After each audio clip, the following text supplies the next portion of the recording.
All right, guys, welcome to the Give It Podcast, the podcast for blurs, for nerds. If you have a fandom, you are most certainly welcome here. I'm your host, the most Black Spartan, of course, the man to my left, show guy Joe. Sir, how you doing tonight? I'm so tired. There are so many trailers and so much news in such little time. Why did we get into this profession?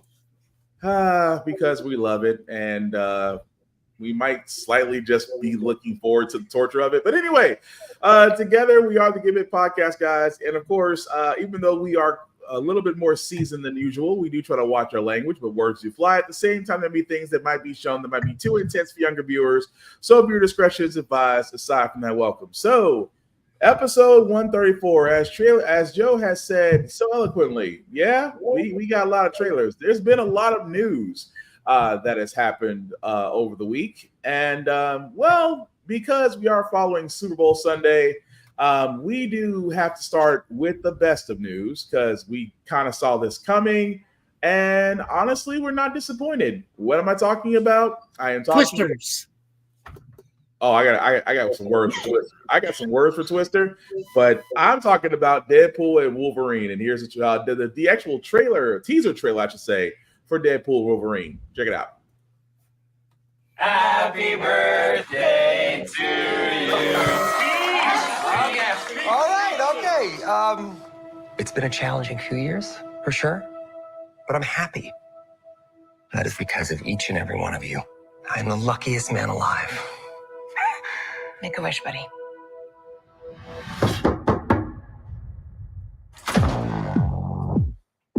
Wade Wilson? Who's asking? Whoa, whoa, whoa, whoa, whoa, whoa, whoa, whoa, whoa, whoa. Is that supposed to be scary? Pegging isn't new for me, friendo, but it is for Disney.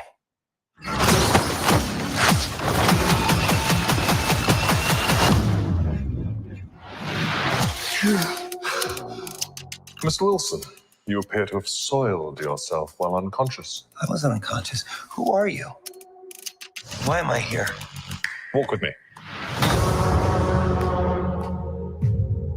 Wade, you are special.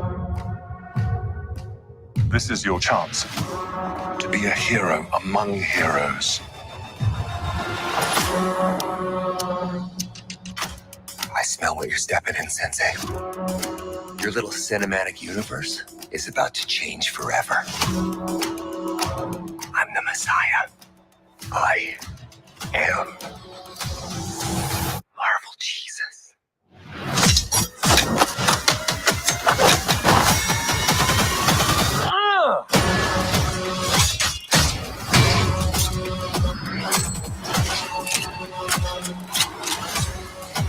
God, please! Oh my God!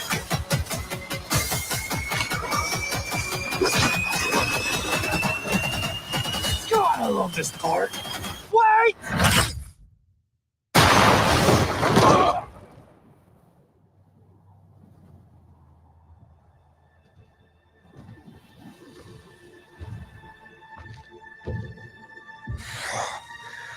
You don't just stand there, you ape. Give me a hand up. Nope, I'm actually okay. Thank you very much.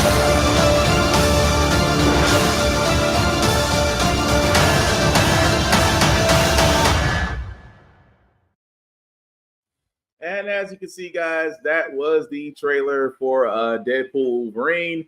Does come out July 26th of this year. Where do we start with this, Joe? Because number one, I'm not disappointed. I love every bit of this trailer.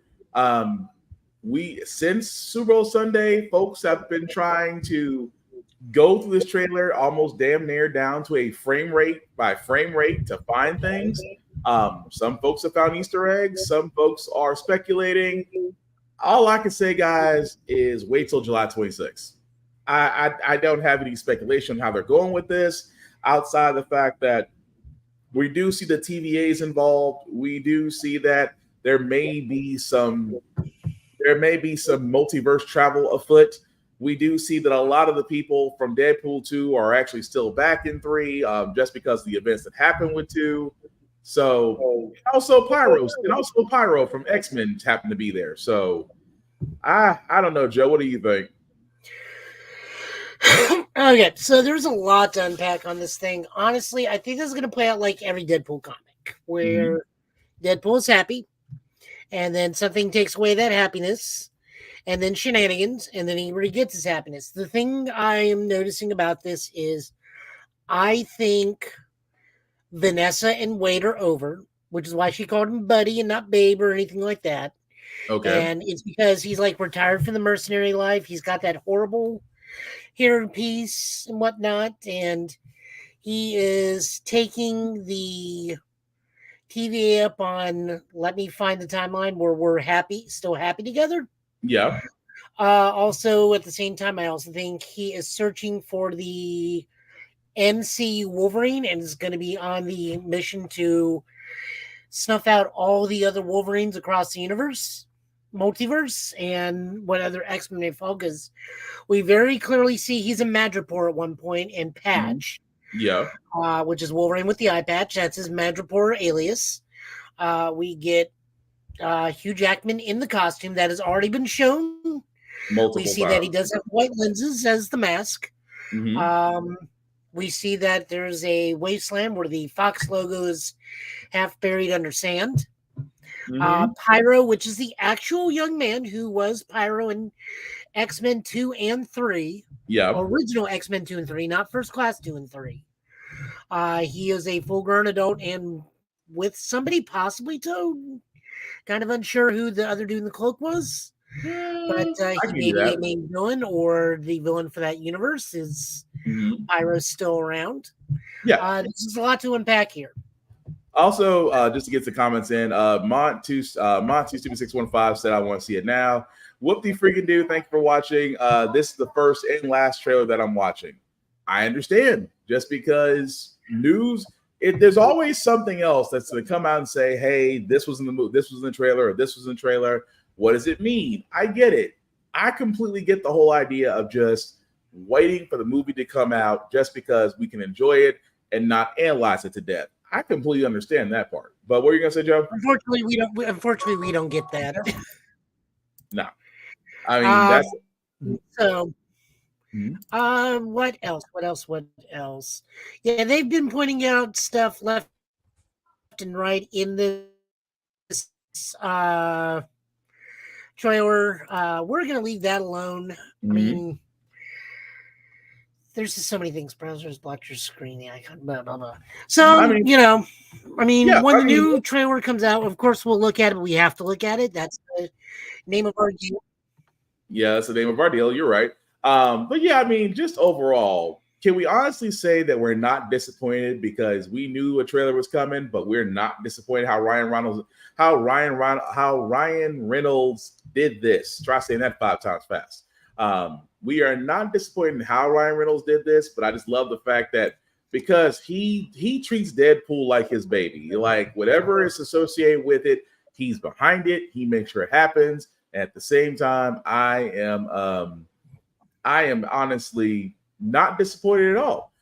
So again, with Deadpool coming out July 26th, and like Joe said, I'm pretty sure there's probably gonna be another trailer coming out for it because let's be honest, Disney's gonna take their first R-rated hero and just go with it because if you haven't guys noticed in the trailer, he did drop the F-bomb.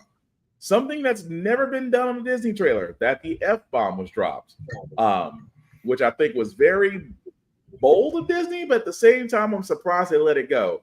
But again, it'll be the second time it's been said to Disney in a Marvel movie. Yeah, so it's kind of weird that we didn't think Disney would do it, but hey, maybe they're changing a leaf, or maybe they realize that they need to actually give us concrete movies. But switching gears for a second, has promised up and down that Deadpool would be rated R. Yeah, so as long as they don't mess with that, we're good.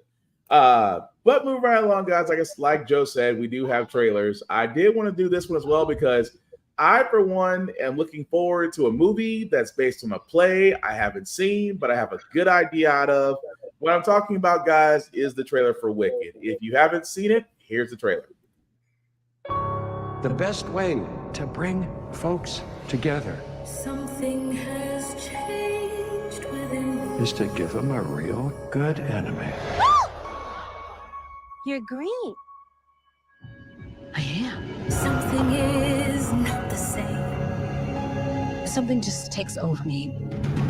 And when it does, bad things happen. Once you learn to harness your emotions, the sky's the limit.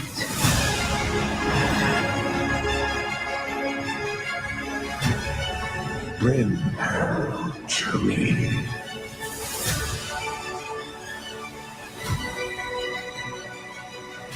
Don't be afraid.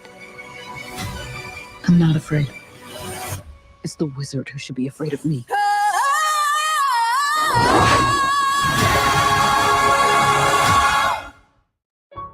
The best way to Okay, sorry about that, guys. So that was the trailer for Wicked. Now I will fully admit this.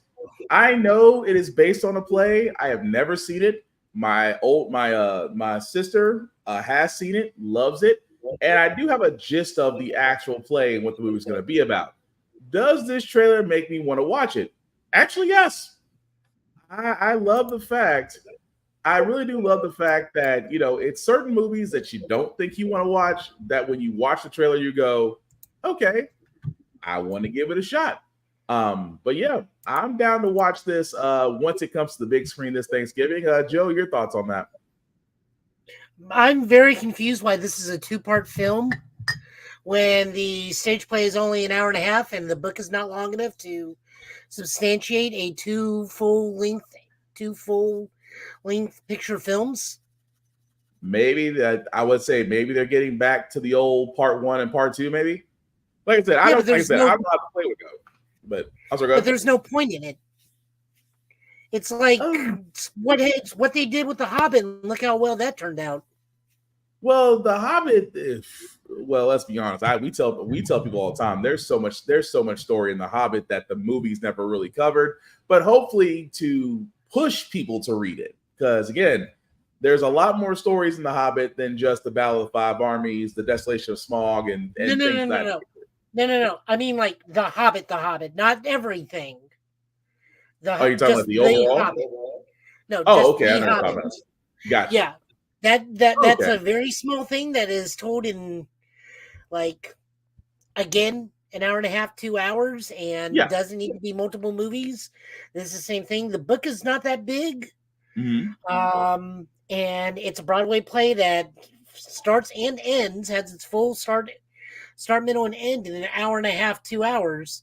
Why are we getting 2 full-length feature pictures about this? Like, see, that's where I say I'm a little bit in the dark about this. And whoop-de freaking do. She said, I've seen the play 3 times, read the book, and I love the soundtrack. For all those that have, and again, this is me speaking on the side of never seeing the play, but I do want to see the movie. For those that have seen the play or those that have read the book, and let us know in the comments what you think. Is the reason why it's going to be a 2-parter because of the layout of the play or the book, or just maybe stuff that we don't know? Like I said, this is new territory for me as far as plays go. There are some plays I do love watching. And like I said, the only person in my family that's seen Wicked is my sister, and she loves it. But watching this trailer, it just makes me very interested in watching it. And Vaughn, what did you say? She played Aretha Franklin. She's in everything. I'm assuming you're meaning what is her name? And it's going to be terrible that I don't know it right now. Let us see, because I know Jonathan Bailey, Ethan Slater, of course, Jeff Goldblum. I think we saw Michelle Yeoh in there.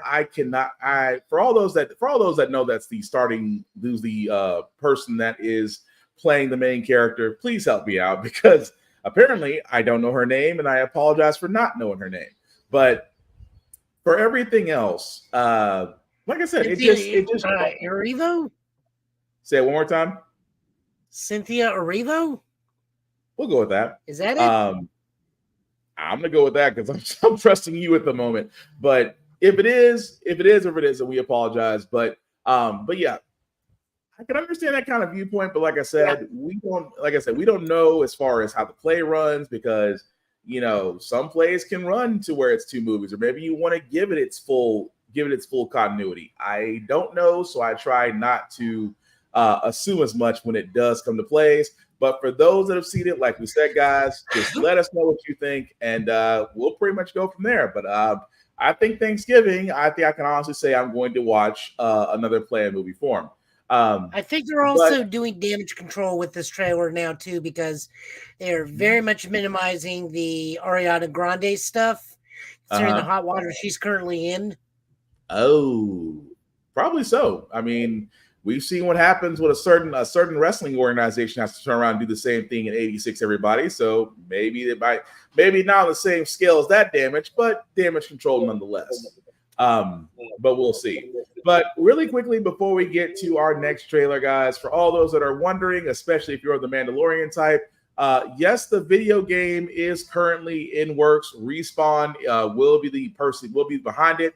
From what we've been told, it will be a first-person shooter. A lot of people thought it would be third person, but in this case, it's going to be first person. You will be doing exactly what the Mandalorian will be doing, taking bounties for cash. You'll have separate missions. You will have all his jetpack. You have the jetpack, grappling hook, things of that nature. As of yet. Now, there isn't a release date. Like I said, guys, Respawn just announced that they're currently working on that. And if you know who Respawn is, it's the same group that actually does Apex Legends. So just to give you an idea. So I think it's actually going to be pretty well for that. Joe, I know you don't play. Joe, remind me, do you play first-person shooters or third-person shooters?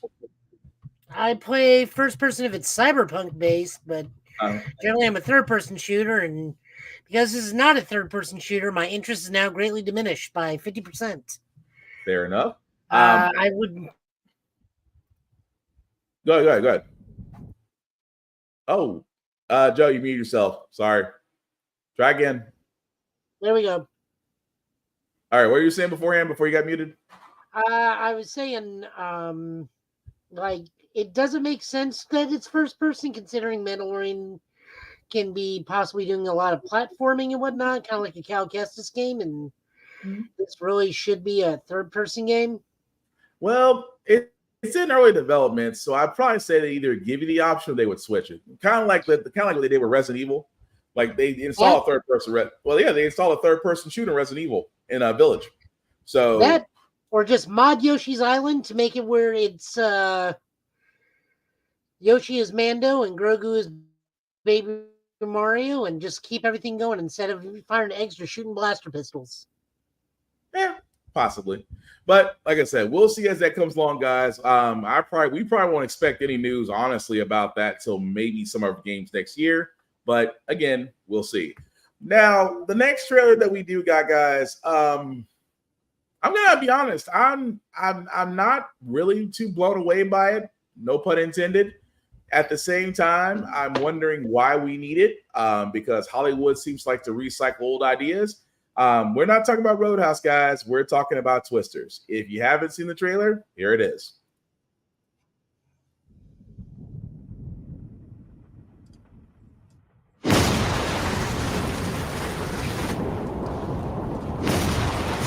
Guys, whatever's in there, it's big and it's moving fast. Drive. Go.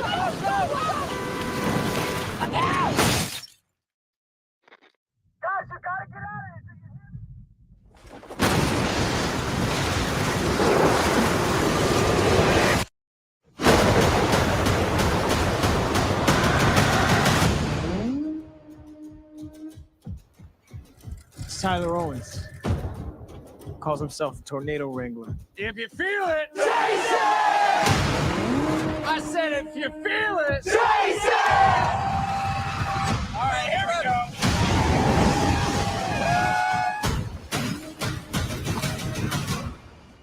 Oh, she's perfect!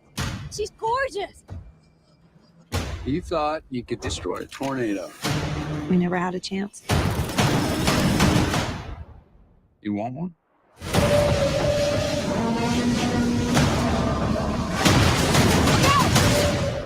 You don't face your fears.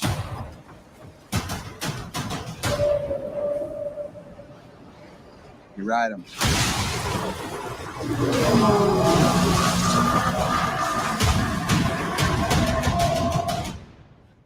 We got twins! Twins!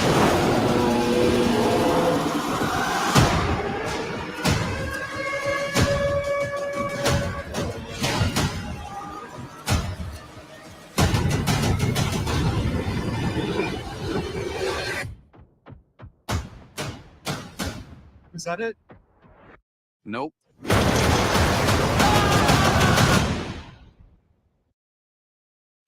Okay, guys. So as you can see, that was the trailer for Twisters. Will be in theaters this July.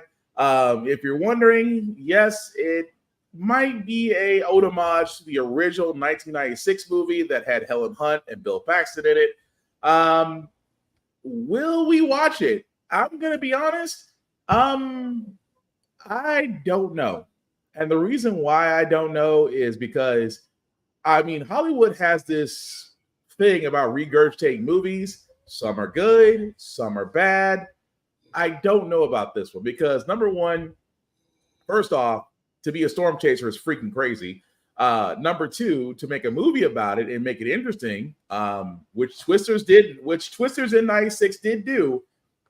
But now that we're in 2024 and we're getting another Twisters movie, I'm curiosity right now is grabbing me to sit there and say I want to give it a shot. But Joe, what do you think as I'm pulling up this comment? Mr. Fonomax, I haven't seen him in a while. I hope he's doing well. This is actually from over from Total Justice Gaming's comment section. It's more like a next generation movie. Yeah, just maybe like Helen Hunt's daughter or something. I don't know. Like I didn't see the first Twisters. I'm not a natural disaster porn person. I'm not a. I mean, that's what they were. Remember, almost every movie was like, I mean, you the know, world's going to end because natural disaster. Do not I mean, look. You are not wrong. I'm not big going to argue tornado, that. but what if two big tornado? I mean, don't get me wrong. I agree with Mr. Final Max. It is an interesting flick. Do I think? I think in some ways it is going to pay homage. I think there is going to be a link between Helen Hunt's character and maybe one of the characters here, or Bill Paxton. It may be one of maybe his kid, or maybe it's a relative in some way. But it's interesting enough for me to want to watch it. It really does. What did you say, Vaughn? This is the trend that never ends. Does it even matter anymore? I would agree to a certain point, but I think for Twisters, because at first I was like, why do we need another natural disaster movie? But then I thought about what made Twister great. Twister was different really from other natural disaster movies just because it was almost like a Walking Dead, but tornadoes. Like tornadoes were everywhere. They were destructive. You knew it, but it was really more about the people around them that were storm chasing. And that's what made it great. Do I think that this Twisters could do the same thing? Possibly. But to me, I'm like, I may give it a shot. I'm just going to be completely honest about that. I actually may give that a shot, but that's just me. I mean, for me, it's I prefer when our natural disasters are cleverly disguised as large green lizards that stomp through cities. Godzilla, how we knew. But anyway, yeah, come July, like I said, if we're in the movie theater, July, that might be a little bit close to me for D-Day. But anyway, I was going to say, isn't Deadpool also coming out in July? Yeah, that's going to be a challenge. Yeah, no, that will not be a challenge. There is no challenge there. Leave it be, Joe. Leave it be. Anyway, moving right along, guys. Kyle Rayner. I know it's weird. We're jumping from Twisters to Green Lantern. As Joe made that face. Wait, what are we talking about? Green Lanterns, Kamen Rider? I'm confused. No, because you made that face whenever I say Kyle Rayner, just because I know of your level. Oh, Kyle Rayner. I thought you said Kamen Rider. Are we talking about the fact that Geet's got shit? But okay, no, we can cover this too. I misheard you completely. Sorry.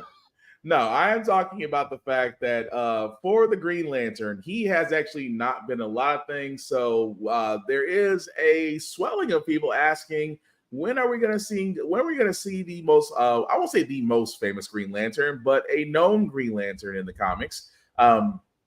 According to writer Jeremy Adams, he will be appearing in an actual story with Dawn of DC. They're actually talking about Green Lantern issue number 8. to where the story is going to be focusing on Kyle Rayner himself. If you've heard Joe, if you watched and listened to this podcast, you heard Joe. Joe has a certain how can we put this, Joe, toward Kyle Rayner? He is my sweet baby child, and he can do nothing wrong. I mean, yeah, if you've heard it, that's his go-to. That's his go-to Green Lantern, not Hal Jordan. Because now we actually would be talking about that more literally today, but there's so much we actually can't get to comics today because there's just so much going on. Right. But we have that is on our list to read for next week. Right. So that way we can actually see the story and see what they do. But thank God for the artists, because if you followed us, you know there's a certain artist that's doing Spider-Man right now that makes us cringe. The Green Lantern book, as much as I despise that book, even though now they're adding Razor, so the book's actually really good and quite tolerable because they're doing new things with the Green Lantern Corps, which I like. Regardless of how and whatnot, they're doing new things. They're adding characters from the very popular Green Lantern animated series, like Razor is now canon. Aya is now canon. Technically, I guess you could say this happened at some point. The Green Lantern animated series technically happened at some point in their reality. Yeah. So there's that. But no, the backup shows Kyle how he's dealing with the new arc and whatnot, and he's teaming up with the newest Green Lantern, Sojourn Mullins. Gotcha. Sojourner. Also, whoopty freaking do. I'm sorry, I didn't see your comment. They lost me at Twins, so I know you're referring to Twisters and you up. Oh, whoops, my bad. I'm not gonna. I don't know who you asking up, whoopty. I'm not gonna judge. I'm just gonna assume it's not for us. But anyway. Moving right along, guys. We do have some other comic book news, but before we do that, we have to talk about Godzilla Kong for a second. Because the new trailer they put out, I got questions. Specifically how they did this. It makes me wonder: is Godzilla and Kong basically the new Lethal Weapon? You'll figure out what I mean when I play this trailer.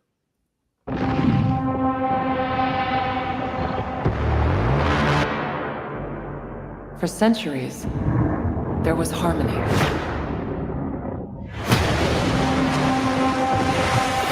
The Titans were the guardians of nature, and the great apes became the protectors of humanity.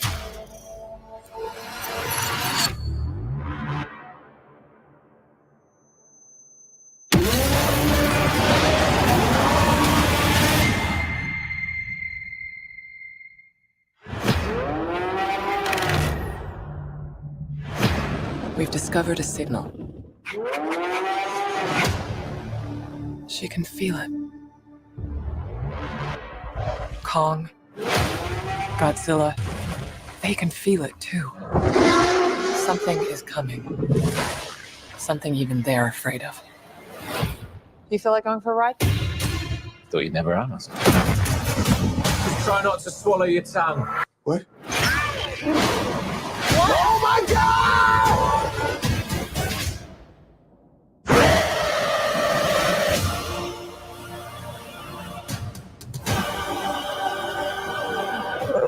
Is that a mini Kong? Oh my God. That's not just a signal. That's a call for war.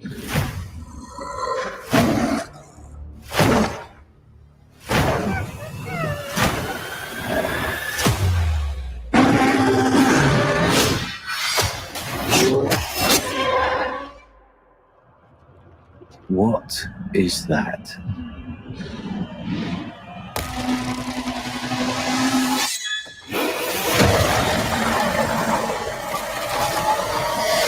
Kong can't stop this on his own.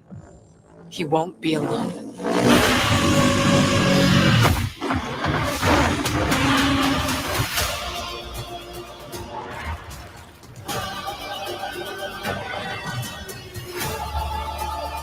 The last time those two met up was almost the end of Kong.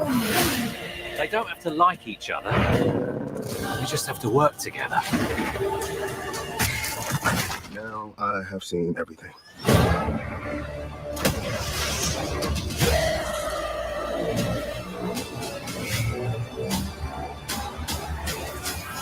We've made some minor augmentations. Oh.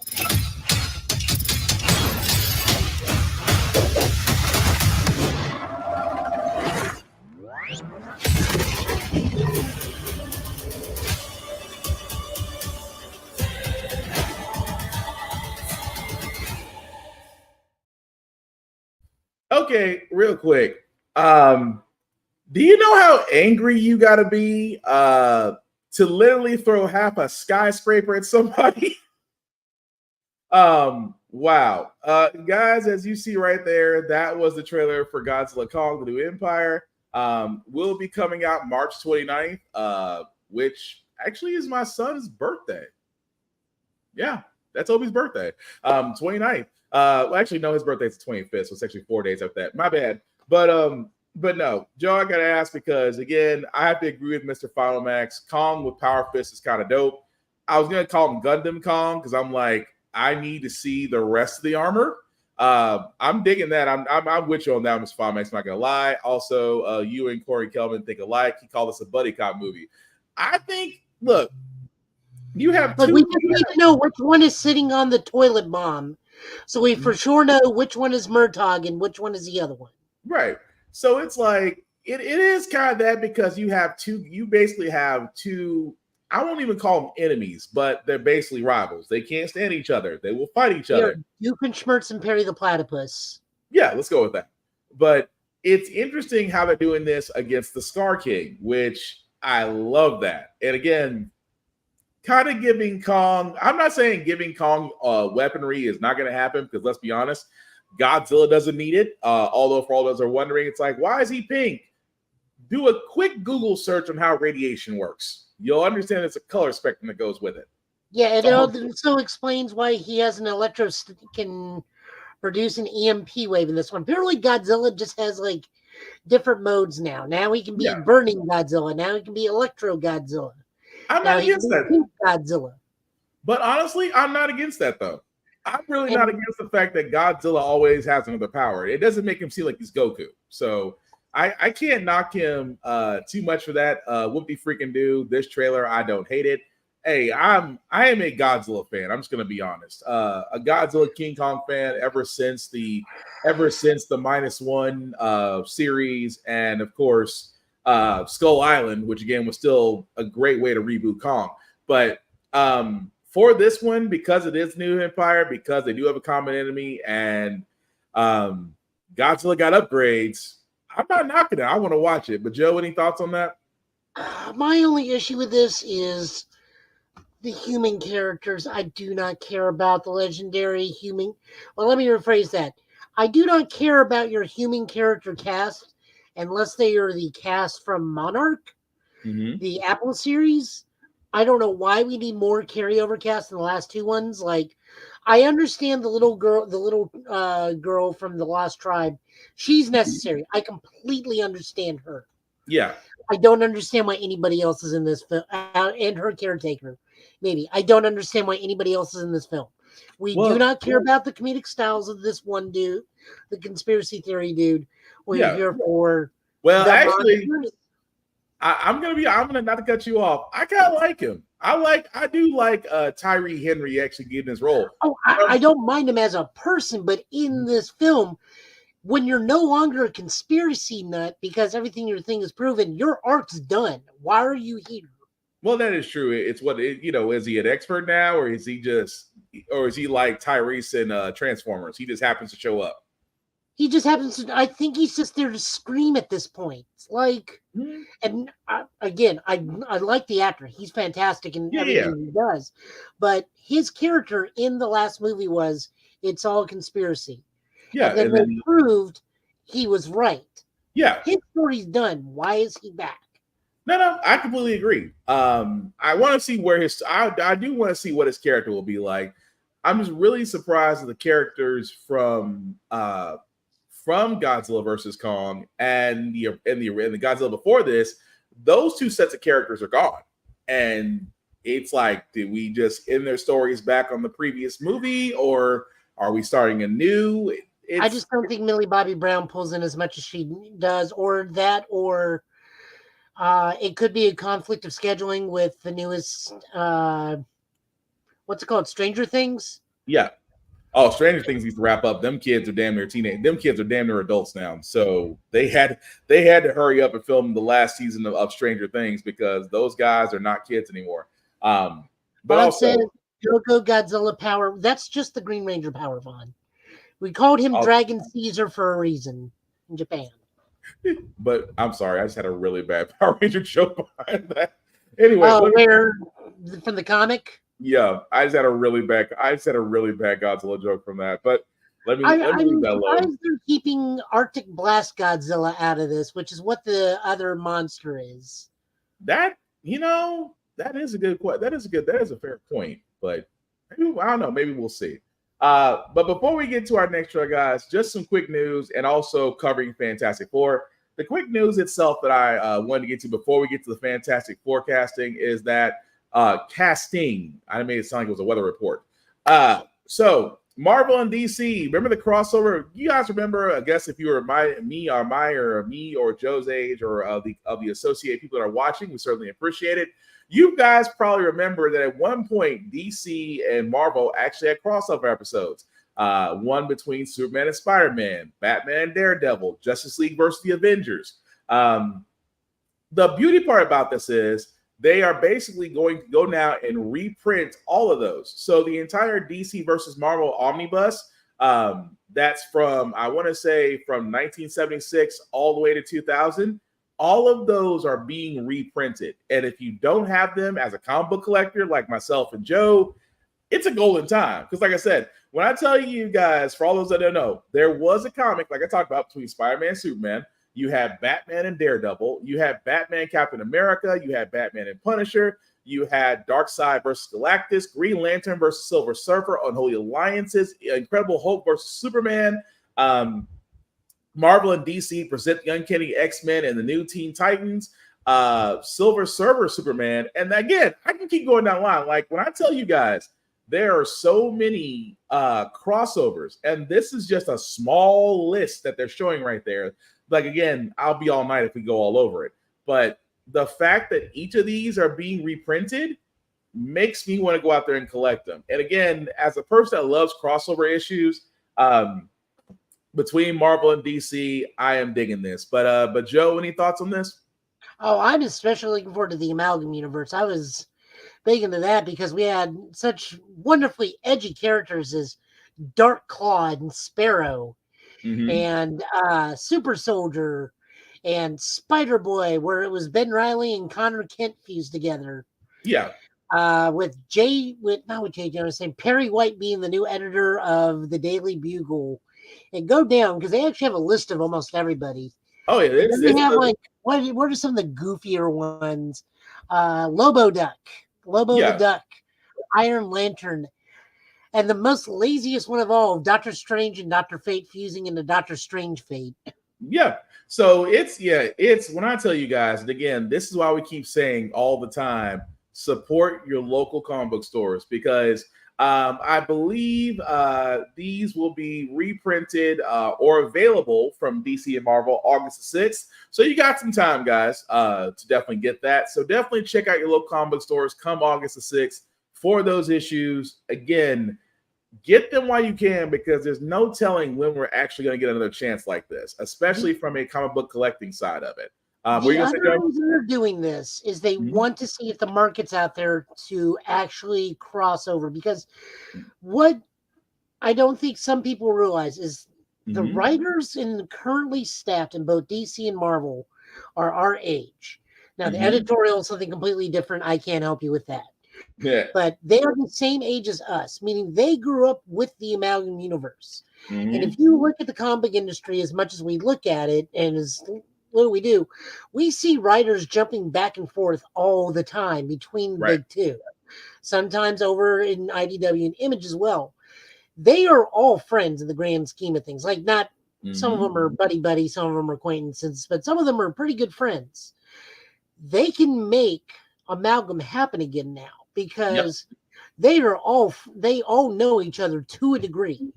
Like it's 6 degrees of Kevin Bacon, but everybody is, I believe, all the writers are aware of each other. Yeah.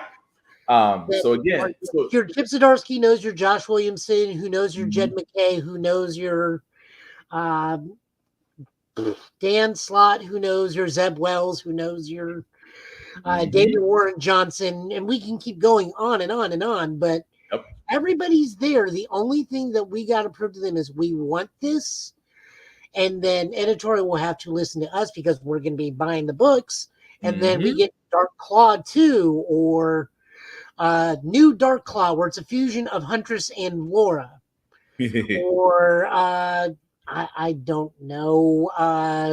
But while you're thinking of that, Lifty freaking dude did say who won between Superman and the Hulk.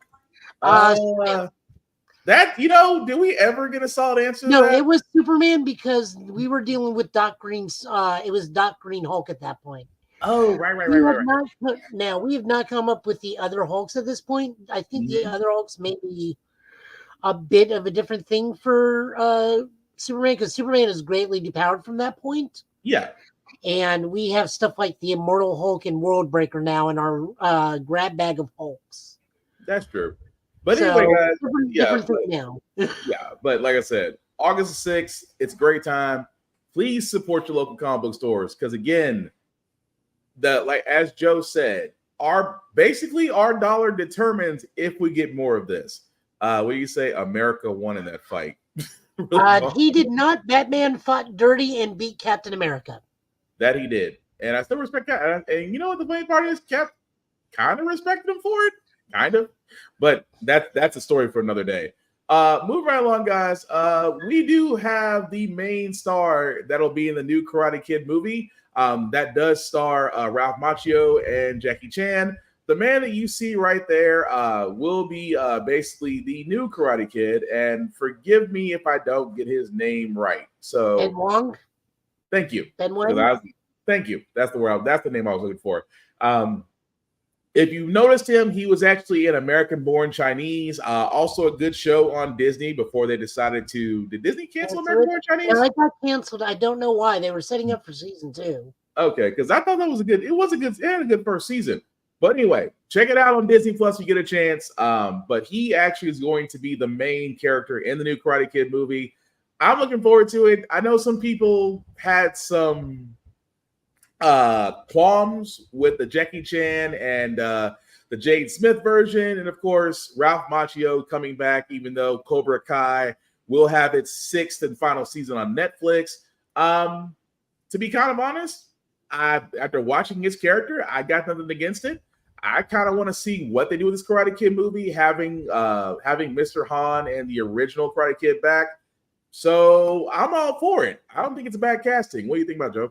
No, I'm down for it. All the more Asian representation out there. I love that we get Jackie Chan as Mr. Han again.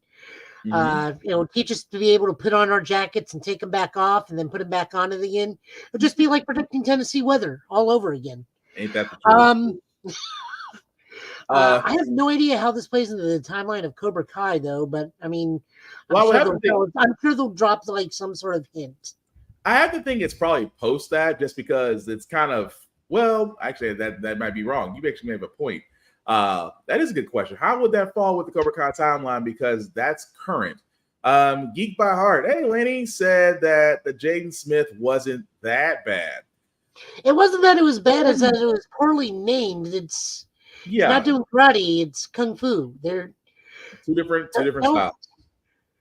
It's like Pokemon. Not every Pokemon is named Pikachu. Not every martial arts style is named karate.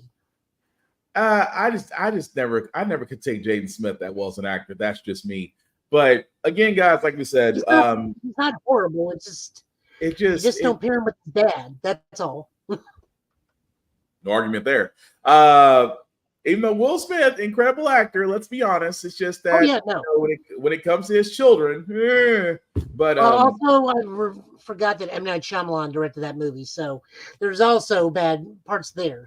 M. Night Shyamalan is shaking his head at Netflix right now with what they're doing with what they're doing Last Airbender. I can't wait to watch that. But anyway, Fantastic Four news came out, and Joe, I believe you have an image that you wanted to bring up. Well, put the actual image up first, and then we'll put up the Filmoto one. Okay, well, let me do that then. So this is the image that has basically been out, guys. If you haven't noticed, Fantastic Four's casting has been done. Some of them we already knew about, of course. Pedro Pascal, the Mandalorian, The Last of Us. We can keep going down the line. He will be playing Reed Richards, Mr. Fantastic. Vanessa Kirby,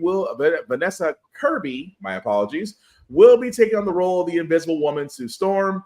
Edmond Moss Barak will be playing as Ben Grimm is the Thing, and Joseph Quinn from Stranger Things will be playing Johnny Storm, which, as you see right there with the character, it does show them all there.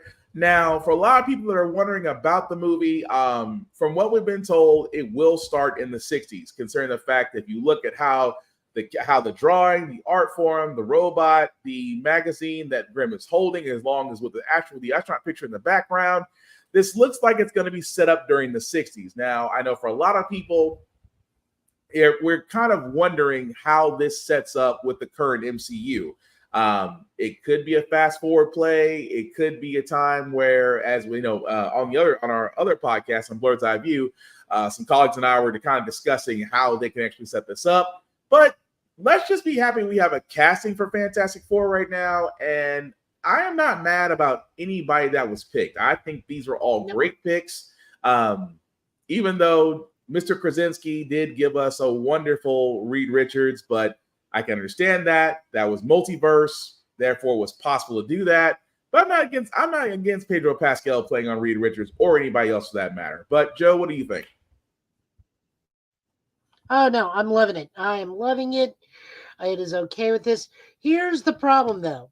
This is the biggest issue I've seen, that they have put themselves into the corner because no matter who they cast, no one's going to like who they cast for Doom. See, I even saw on IGN. IGN themselves have even posted a new article that says they are doomed to fail no matter what. The best thing to do is keep Doom in full costume and just hire a voice actor. And I love what Mr. Final Max says. We can be okay with this as long as we don't use Doom too quickly, like the last couple attempts. The thing about it is, I'm just gonna throw this out there. I don't want Doom to be readily available. I will completely agree with that, but I want him to be in the shadows. I want him to be in the shadows as we introduce the Fantastic Four, because the Fantastic Four has plenty of other enemies, but let's be honest, the arch enemy of them all is Dr. Doom. And Joe, you got a point about the article. It's like, we could sit there and say, so-and-so could play Dr. Doom. Giancarlo Esposito could play Dr. Doom. Skarsgård, Mads Mikkelsen. These actors that have so much depth can play such and I don't call Dr. Doom a villain. I wish, of course, my other colleague, Chris Fury over at Blurred's Eye View, me and both him have said this. We can't really call Dr. Doom a villain. He's more of just a complicated individual that has a nice set of rules and he knows manners. That's pretty much him. But yeah, it does come to this whole thing of just who would you cast for Dr. Doom? Because like you said, it becomes an issue. What do you say, guys? Whoopie freaking do. All the dinos in Jurassic Park aren't from the Jurassic era. Fair. What do you say, Laney? Geez, Pedro is crying to the bank. 3 huge franchises.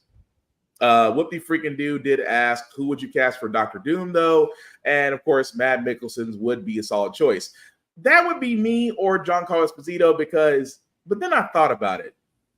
As much as they would be great actors, their presence, their facial expressions, everything about them is what makes them great at acting. Doom is basically in a suit. So technically, you can kind of pull an Eltron here. And what I mean by that is James Spader, who played Eltron, who did the voice of Eltron, he was perfect. But Eltron is a machine. All you need to do is voice him and, give him life that way. Could the same thing be done for Dr. Doom? I believe so. Just because nobody will argue over the voice. Nobody argues over the voice, but everybody can come to a conclusion like, yep, he's the right person. Hey, Tafari. I live again, barely. I bet you okay? Dude, I feel like I got punched in the face, but I'm all right. All right, what are you gonna say, Joe? So, if we are going to cast anybody, I would do the smart thing: is cast somebody, let them fight, let them beat Doom, and then at the end of the movie, when he's defeated, we learn it's been a Doombot this whole time. Interesting.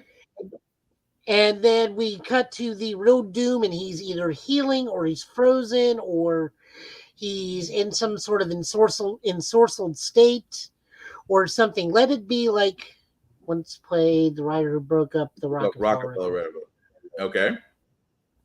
So like let it do the Doom thing. Let it be a Doombot. Let them cast whatever celebrity they want, and let it turn out to be a Doombot at the end of the movie. And because Doom's been masterminding something much bigger and grander the whole time in the background. Yeah. And then we cast like the real Doom. It's like what they did with Thanos. Thanos was just initially just a voice, and then we got what's his name in the grand scheme of things? James Brolin? Josh Brolin, sorry. But Tafari, really quickly, man, because I know you came on. So just to backtrack a little bit, we did actually do the Deadpool. We actually did Deadpool Wolverine trailer. We did the Wicked trailer. We actually just before this one did Godzilla Kong: The New Empire, and of course now, and your thoughts on those three trailers before we get your thoughts on the Doom casting. I was born in '95, so I don't know the hype of Wicked outside of a South Park episode. Deadpool's going to be insane. Still need to see why Kong has like looter shooter attachments that he stole from squads he's been beating in Middle Earth, but I'm game for most of those. Wicked, I might go see Wicked. If somebody wants to go, I might go see Wicked, but I don't have the initial time that other people do. Oh, I'm definitely gonna go see it. Just because I haven't seen the play. It's a Wizard of Oz-esque movie, right? Yeah. Whoop de freaking do. Hear me out, Carl Urban. I can see Carl Urban playing Doom to a certain point because he's got range too. But yeah, Tafari, I'm gonna throw this to you. Do you think that Doom can be played by somebody, or should it just be a full on armor with the voice actor? Okay, so my pick for this could be both. Why not have Keith David? I feel like he would do a good sinister Doom, especially if you don't see his face. Yeah. And you just need a body act, like kind of like Mandalorian. You just need a body actor to do the stunts, but you keep the mask on. I can see that too. It's just what are you gonna say, Joe? Your mind's turning. What you got? My only issue with that is we still need somebody vaguely European sounding. See, that's where I go to Mad Nicholson again. Yeah, but his voice is too high for Doom. And, this comes from being spoiled with, like, some of the other Doom things from across the generations. Like, Doom to me is Simon Templeton. And for those who don't know who that is, Kane from the Legacy of Kane. I can see that. He was the voice of Doom for the 90s. But that 90s thing. But he to me is Doom. I can see that too. I can see that too if you go the voice acting route. I can see that. But yeah, that does become the question. But like I said, I don't need to see Doom in the initial Fantastic Four. I don't need to see it. I'd rather him be in the shadows for the first one, and then we eventually build up to him. But like Mr. Final Max said, we don't need to go to Doom immediately for the first movie. We don't. Yeah, I mean, don't give us Mole Man. That's a bad idea. I just don't think Mole Man's going to do it. If we're going to do something, make it grand, make it like spectacular. Like give us Blastar or something. Yeah, I'm okay with that. Give us like Blastar or one of the lesser heroes. Don't make it immediately Silver Surfer.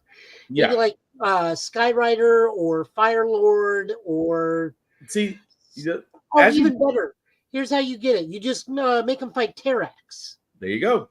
Take a lesser known. And this is that's a beautiful example of taking a lesser known or maybe not as popular villain and give them center stage. Do the James Gunn treatment. Make us care about that villain, and you'll have a good movie. No, we don't need to care about that villain. Mhm. Let it be Terax and let him fight them, and then allude to, oh, I'm just the vanguard. My master's on the way. And that's perfect, but because you're still pushing that connection there. Mm-hmm. You're still pushing it. Don't get me wrong. You're He's still going pushing to be a throwaway villain, but yeah. it's like my master's on the way. It's like, well, who's his master? That giant purple man in the sky over there. Yeah. But Keith David would be a great choice. Yeah, I mean, yeah, Lanny, I agree with that too. He would be a great choice. I apologize, guys, because I'm hopping between Twitch, Instagram, and Facebook.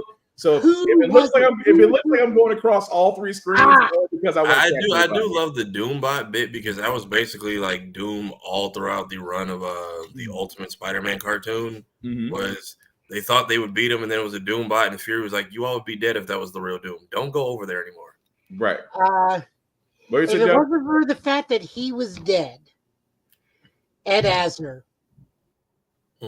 Yeah, I can see that. I can see that too. Let him do his what was he in Gargoyles? He was Hudson. the let him do Hudson. Yeah, as Doom. Now, did we want to show this artwork, Joe, that you have set up, or did you Yes, want to? I mean, I just want to show that because it's beautiful. Okay. Oh wait, I gotta actually. Yeah, you gotta have it showing on your side. Yeah, there it is. So again, I forgot who was the artist for this one, Joe? Phil Noto. We automatically know if you've watched this thing. If Phil Noto draws it, Joe will immediately buy the book. But yeah. But again, with Fantastic Four, guys, the casting seems great. We're not sure about exactly what they'll do with the story. You know, we can speculate, but I think for now we're just going to be happy that we're getting a movie. And at the same time, I think for the next trailer we're about to show, I think we're going to be happy that we're actually getting this. And well, actually, we actually know what the original plans for Fantastic Four were. Oh, well, go ahead before I play this. Go ahead. We know that their original plans were they were going to fight Ramatut. Oh yeah, that was supposed to be the tie-in. That was supposed to be the tie-in to Mr. Trackstar. Jing Dynasty. I can't say it with a straight face. Every time I think Gucci loafers, I'm like, you were running with an ascot and Gucci loafers, sir. Woo, okay. Daniel Richards wants to be comfy in ancient Egypt. I mean, you know what? Could give us the recast. I mean, Deadpool could. You know what? Let me shut up. Anyway, let me go on to the next one before that joke gets us banned. X-Men 97. The trailer did show, and with that trailer came idiots. But let's play the trailer first, so that way you guys know exactly what we're talking about. Watch the series finale of X-Men next Saturday morning. Check your local listings. I'm grateful to have the chance to say goodbye. I am proud of you all, my X-Men. Fate lies in our hands now. Now.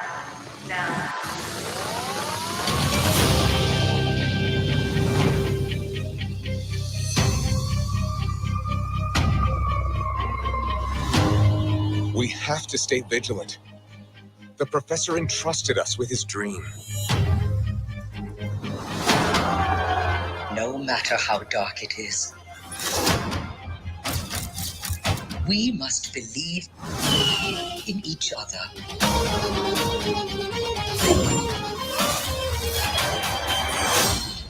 We get this done by working together as a team. Jeez, Bob, keep buzzing in my ear.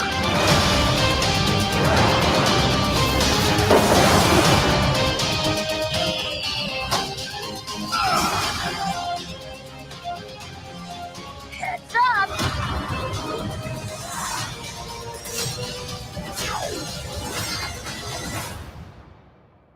To me, my X-Men.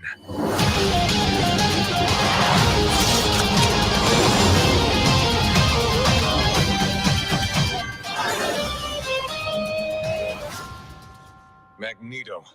The last will and testament of Charles Xavier. Everything he built now belongs to me. Tafari. I'm going to repeat a line that you said yesterday when this got played. You remember what you said? I said a lot. I know I started off with maybe it's Maybelline. I think it was something about Magneto and Garnier fruits. Oh, how'd that go? Yeah, that was Mayhem started with Garnier Fructis, and I said, or maybe it's Maybelline, or he's been eating the finest juices and berries in all of Krakoa. I mean, wow. But yes, that was the trailer for X-Men 97. As you guys can see, we'll be streaming. Forgot the date already. March 20th, I believe, was the date. What'd you say, Joe? I said it'll be streaming in a month. Yeah, in a month. So we're not too far off from that. What did you say, Vaughn? Looks like Magneto's about to sing "We're Not Gonna Take It." Twisted Sister reference. I dig it. Animation is very stiff. That's not surprising. This is probably like a real cut. Yeah. I would say it looks like a blend of like Marvel Animation's playing a lot with like the CG almost. Like it's either full on What If or they have elements of it. Yeah. I mean, so go ahead, real quick. No. I was gonna play. I was gonna say the Wolverine Gambit, Mr. Final Max, the Wolverine Gambit combo looked cool. Actually, yeah, we've never done that. Nice. I wonder why not. That looked nice. But what are you gonna say, Joe? Okay, so which controversy do we want to cover first? The fact that Morpheus is considered non-binary, the fact that people were now saying X-Men is woke, the fact that Magneto is running the school, the fact that Jean Grey is pregnant. Now half the people watching this thinks it's Madeline Pryor. The fact, I mean, we got like 5 or 6 different controversies we can talk about on this. Well, let's which knock one out do we want to take first? We'll knock out the top 3 because for time. So Morph being woke because Morph is not binary. It's X-Men as a whole is now woke. Yeah, X-Men as a whole is now woke, but is that an identity thing or like a gene mutant power type thing? Morph has the same ability as Mystique. Basically. So, but the thing about it was, you have some, how can I put this ever so nicely, questionable individuals that now believe that the beloved series is woke because Morph could be seen as non-binary. And honestly, for a person that can practically morph into anyone, it kind of makes sense. But, you get individuals out there, oh, well, or my personal favorite, or how the fact that there's so much controversy about identity and politics and issues. I'm like, those people that you see at the beginning of X-Men, the first episode, where you have the whole Friends of Humanity pickets and that we can't stand mutants, they're on social media now. That's exactly what they are. And again, if you've never read an X-Men comic, number 1, or if you've never watched the animated series back in the 90s, number 2, X-Men is exactly what it's supposed to be. It is supposed to be these issues of strife, these issues of acceptance, these issues of beings that have powers that are different from us. That was what the whole freaking comic was about. X-Men have been woke since the 60s. Yes. Literally their thing is talking about the dream of being free of persecution. Mm-hmm. And Mr. Final Max is right. Shapeshifters tend to be whatever they want. Mystique usually is female, but can be anything she wants. Morph is usually male, but can be anything they want. They're both theys, but one they just pick a gender they're most familiar with, transforming into, and roll with it. And that's another thing too, is where I have to sit there and say this. Like, first off, not everything is woke. Just because it doesn't fit your narrative. Like, for example, X-Men was supposed to be accepted by everyone, just because of the fact that, well, 2 certain civil rights historical figures were based on the 2 main characters, which a lot of people have a hard time accepting. Which I'm like, well, if you look at Malcolm X, you see shades of Magneto. If you look at Professor X, you see shades of Martin Luther King. And Stan Lee literally sat there and confirmed this multiple times before his passing. Although the older we get, the more we agree with Magneto. What does that say about us? that we're not pacifists. This is true. So the other things If violence doesn't solve your problems, you're not using enough of it. Right. Yes, if you need not using enough violence, use extreme violence. I That just saw the requires one more clip. pouches. It's the I same saw amount one- of violence. You just have more pouches on you. Where's it, Tafari? I saw one clip today that was like, I guess it was like since the trailer's trending.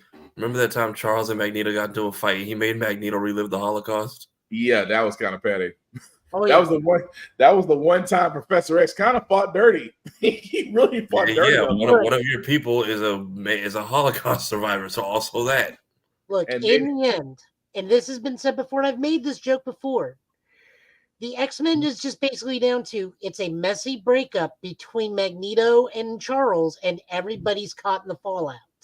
But you know the funny part is, just because we covered a certain X-Men comic during Fall of X, where literally Magneto kept on saying, "Charles, you damn fool! If you only listened to me so long ago," there's your Magneto was right tail right there. So let's talk about some of the other controversies that we're dealing with, and some of the Yeah. less political ones. Go A for lot it. of people are complaining that the voice cast doesn't sound quite right. You would be correct. That was 20 years ago. People's voices change. The Mhm. unfortunate thing is there's a curse on Cyclops where if you act as Cyclops, you're going to die. Yep. Because both Cyclops actors from Evolution and original 90s X-Men have passed away, unfortunately. Mhm. So Oh, the we dude get from a warning. Evolution's gone too? Yeah, Yep, he passed away. The only surviving Cyclops one is from Wolverine and the X-Men. Yeah. And I mean, by that rate, y'all better hope they finish Demon Slayer and Jujutsu Kaisen fast. I mean, right. But For those who don't know, the dude who plays Cyclops is also Tengen and Sukuna. So Yeah, but Okay. the wild part is, like Joe was saying, was the whole thing of Magneto taking over the school. Again, this is following what happened. And this tells me off the bat that a lot of people never watched the entire animated series from beginning to end. Because if you did watch it from beginning to end, the initial idea, and they talked about this, the initial idea was that Charles would die and that Magneto would take over. Give me a moment because I can actually physically show what's going to happen. Oh, go for it. But I mean, for all those that don't know, that's exactly what was supposed to happen. That it was always the plan in the animated series for Magneto to take over the school. And because Charles did have a last one testament. So what you actually saw in the trailer was exactly how it was supposed to happen. And there, right there, is This Joe is what Hogan. happens next, children. Yeah. New mutants. Because one of the new mutants that we're getting in this, one of the new characters in the X-Men series, is Sunspot, who's part of the New Mutants. Yep. And on top of that, we're also getting Operation Zero Tolerance in this show. That does not end well for anybody, by the way. Nobody. But I'm curious if that to me my X-Men calls at the end of the season, because I refuse to believe Logan obeyed that shit the first time it gets said. Probably not. But I do love the fact of just the team ups. And I'm like, we always talked about that, especially reading comics. What if Gambit could empower Wolverine's claws? What if? So I'm gonna say that's their really excuse to just pop in that stupid Wolverine power that was like around for 6 months. Mhm. Remember when he had hot claws? Yeah. I'm not against that. I would be for that. That's some Ultimate Alliance shit, and I like it. Yeah. And I'm not, and again, that doesn't bother me. That's the stuff I would love to see that they could really have fun with during this series. Because we always talk about the fact of, oh, what would happen if Storm and Cyclops ever used their powers together, or if Jean Grey really, I guess before her Phoenix forces really did something. But I'm not against that. I love every bit of it. But it's amazing to me that, of course, with anything new that does come out, folks are going to nitpick. There's always going to be nitpicking. There's always going to be, oh, this screams woke, or how could you morph like this, or how could you Jean like this? How is she pregnant? I thought, it's amazing to me. Why can't they just shut up and enjoy the show? All right, so let's talk about the Jean thing. Jean can be pregnant. There are 2 Summers children, technically 3. One's an alternate timeline. We don't get into Nate Gray. That's his own thing. Yeah. So a lot of people are theorizing, and this is not a big controversy. That this is just a big like fan thing because Madeline Pryor is shown to be part of the series. We've shown to be her in her Goblin Queen form. So a lot of people are thinking the pregnant one is actually Maddie because she's pregnant, and everybody is thinking it's Nathan or Cable.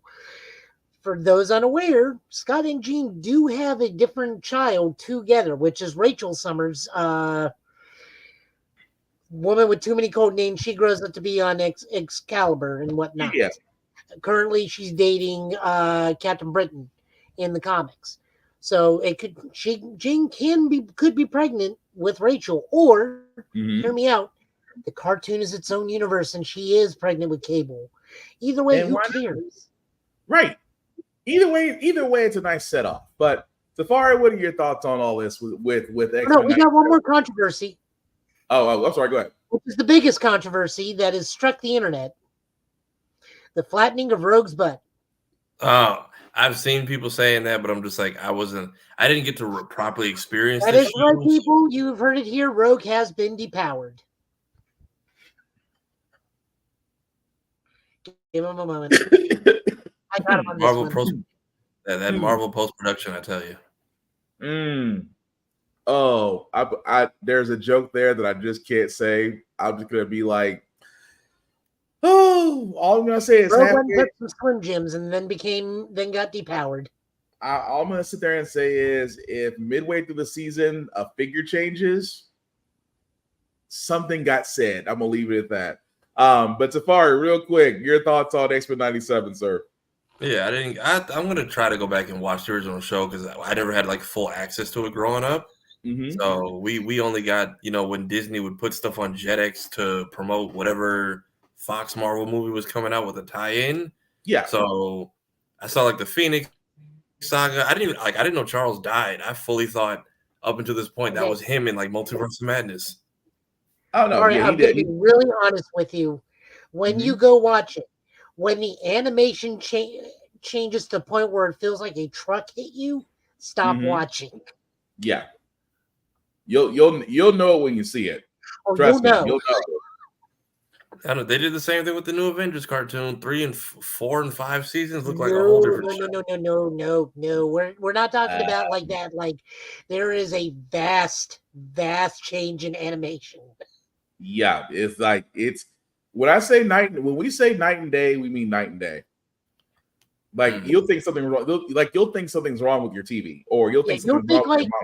Are we still watching the Fox X-Men? Like what is this? Right. I'll take that into consideration, but I'm also curious to see if they tie in those other shows again. So if we get yes, it actually has been confirmed Spider-Man will be in this. Yeah. Okay. So because didn't they just leave that Peter Parker like a tragic ass note? Like didn't he like lose Mary Jane and a bunch of other? We don't need to open up that wound. Yeah, let's just say yes. let's just say yes and go from there. So an updated look at him, Punisher, Blade, whoever else came into that X-Men cameo world that they had back then. I feel like they're gonna use the test the cameos, see who gets the best reactions, and be like, maybe we'll pick their show up next. Or maybe we get surprised with Spider-Man. Well, it won't be Spider-Man because we know for a fact Spidey's getting a new cartoon. Yes, he's getting a whole homeroom. Was it freshman year? Freshman year, which is originally going to be they're just calling it Friendly Neighborhood Spider-Man now. Okay. It was supposed to be like a 90s animation. It was supposed to be like an early Tom Holland career, and they just switched it to be its own thing completely, which I think was a better decision. Yeah. But it went from freshman year to Friendly Neighborhood Spider-Man. What was the other thing? So to answer your question, what happened with Spider-Man? Let's just say Mo. Let's go with Mo. Yeah, that sums it up very nicely. But before we move on to our last trailer of the night, we gotta address this because, well, we don't want to be those guys that tell you not to watch a movie. Even though we don't want to be that. We don't want to be those people because number one, they don't pay us, and number two, we're saving lives if we do. Yeah, my money was spent on better things today, and I never buy amiibos. Oh yeah, because there's a lot of rare amiibos being re-released. That's not Terry Bogard. I'm sorry. I'm not a big. I know Terry's got like this whole franchise. I just never got that big into it. So I leave that. Every store I've been to, Terry's like 1 or 2 left. In my mind, leave that for the collector who's going to come through looking for it. Sora is top dog, and they only gave out 1 at like every store today. Damn. Yeah, but he only comes out once a decade. Didn't you guys have a Kingdom Hearts 4 trailer 5 years ago? You gotta rub salt in that wound. You know what it is? I think he even said they're dropping the trailer too early, and I think Disney was just like, middle finger, we're doing this anyway. Yeah. But anyway, but speaking of movies, guys, like I said before, Madam Web did come out, and you've probably seen Dakota Johnson couldn't name 3 Spider-Man movies that Tom Holland was in. You probably saw that the stars of Madam Web were told that their movie would be connected to the MCU. That turned out to be a lie. Yeah, I was joking when I said that in the group chat. That actually happened? Yeah, they were informed that this movie would be connected. Come to find out that it wasn't. And it's just the fact that a lot of reviewers and influencers are really out there saying, okay, this is going to be trash. You shouldn't watch it. It's a waste of your time.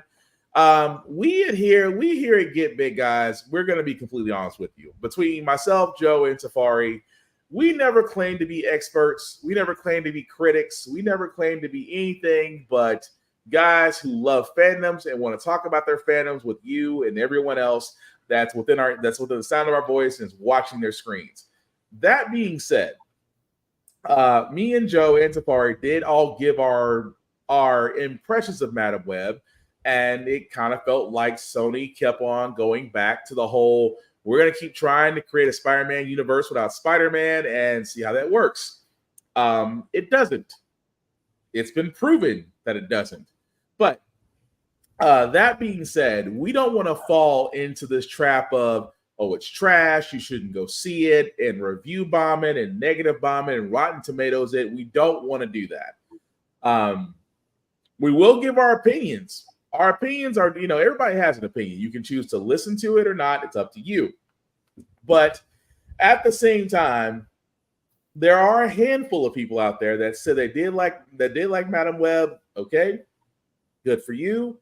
But from all of us here, I mean, if you want to come out and find it through other means, you're welcome to do that too.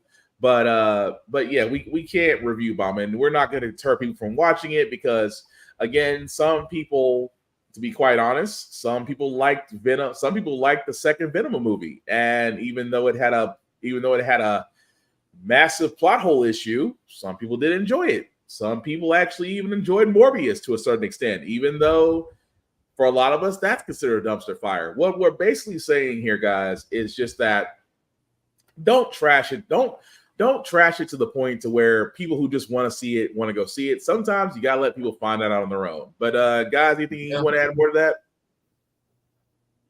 I looked at the writing team for this movie, and their greatest achievement was Power Rangers. Yeah.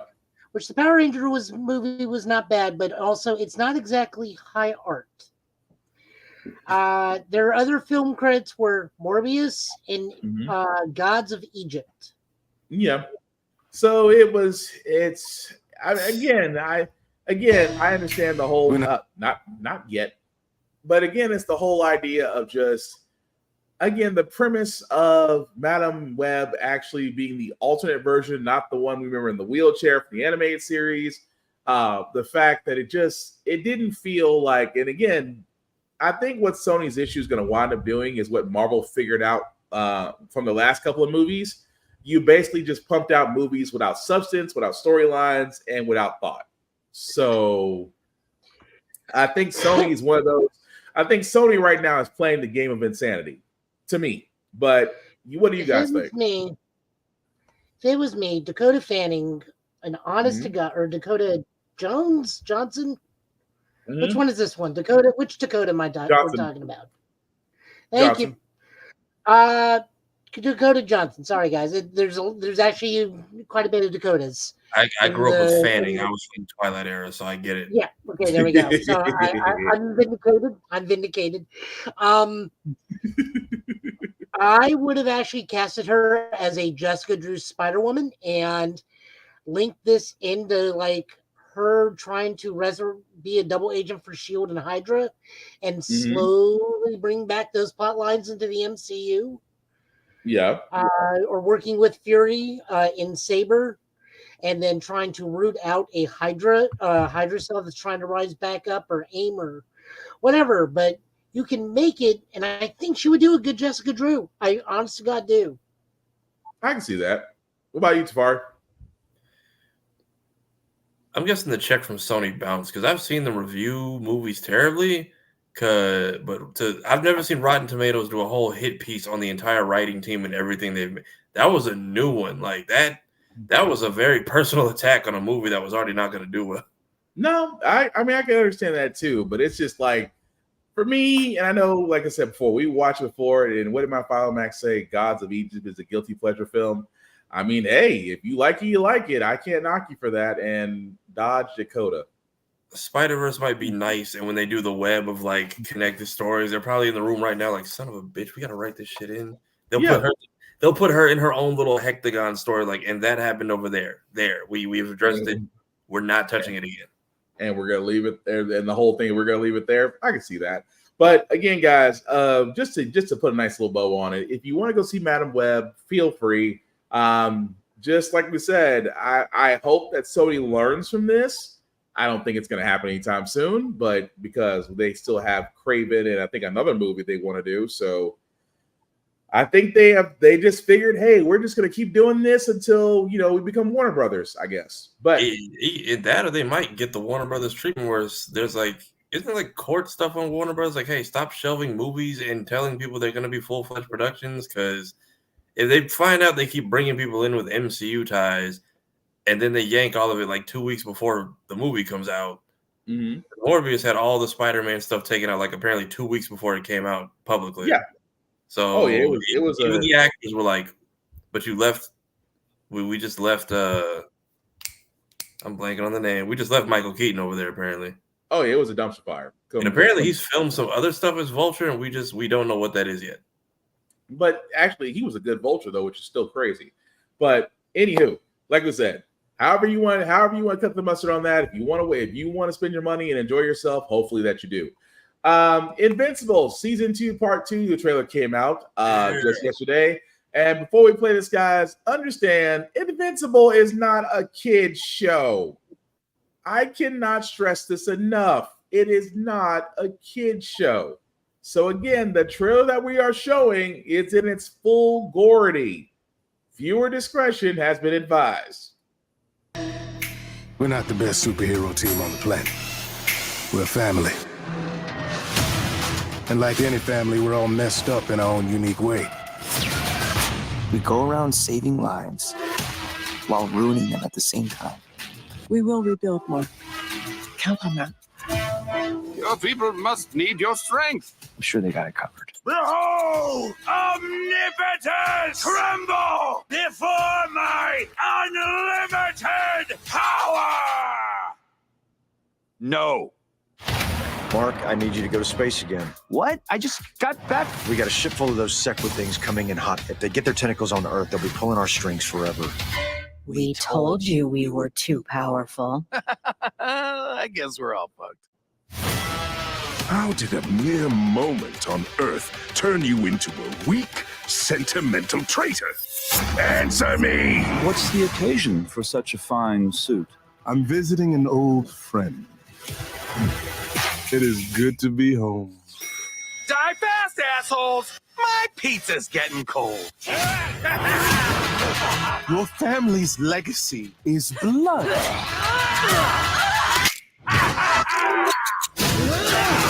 This is over.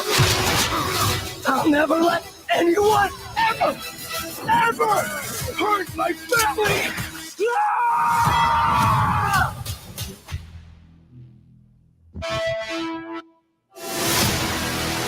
I'm sorry.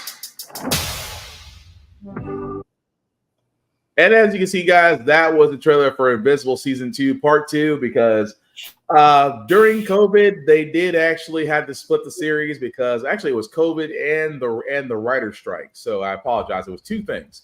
But the new episodes will be out March 14th.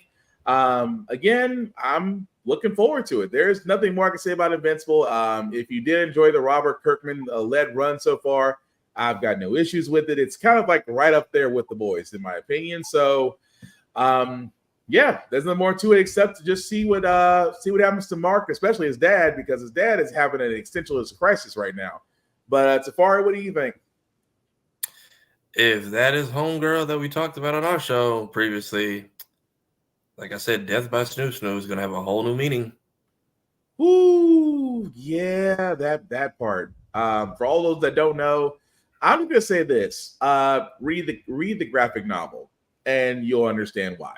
It's Broly stomping Goku into a crater and making it bigger each time he goes down, but X-rated. Yeah, and that's how far I see them taking it overboard, because the comic didn't do that. But seeing what they did with the Herogasm and the Boys, I'm just like, Amazon does not care. Yep, and that's why I'm saying that might be the episode that might have multiple warnings on before they play it. People are already in a... Yeah, I was surprised to see a warning when I watched Gen V, because that last episode is technically a school massacre. Mm-hmm. So, which I'm really surprised they got away with that. For it to be Gen V, and they actually had a that type of setting on there, and the fact that they got away with it really says a lot. I mean, it really truly does. But again, come March 14th, we're definitely going to find that out. But the last two bits of news that we have, guys, like I said, we had a lot, and because we had a lot, we did leave comics out this week, but we will come back with a more bigger load of comics. So that way we'll cover this. We'll cover what we have this week and next week to make up for that. But we do got to talk about Xbox first, because Xbox decided on their podcast that, hey, we have news. And they kept blasting it. They kept pushing it up. They kept on really blowing it, saying, we have news that we're going to talk about on the podcast, which did actually show yesterday.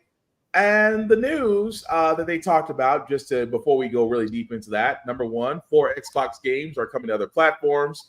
They didn't say which 4 unnamed games they are. Joe has those. Joe actually has the rumored games themselves. Diablo 4 will be coming to Game Pass. Yes, that Diablo 4. The Diablo 4 that people may have paid for might be a little bit peeved that game is not going to be available on Game Pass come March 28th. They did talk about the layoffs that did actually happen, because, again, if you have been paying attention, Microsoft did lay off close to 1,000 employees through 4 months ago, which, again, they did talk about the fact that they needed to, and this, I'm going to be honest with you guys, and I don't really cuss this much on this podcast, but it's kind of bullshit, because they try to sit there and say, in order for us to grow, we had to alleviate a lot of our workforce. To me, that's basically saying that we wanted to keep our profits, which, again, I didn't really like how they worded that. And of course, the rumor that Xbox is going to stop making consoles is basically a lie itself. They are planning to still build consoles well into the future. So we're not going to have another Sega-like company. Although Sega, if you're listening, the Dreamcast, I'm just saying, bring it back. It'd be freaking nice. Dreamcast meaning, give me something like. Yeah, I mean, the Dreamcast, I'm just saying, Sega, you are sitting on a gold mine right now if you choose to use it. Also, Xbox will release 10 games this year.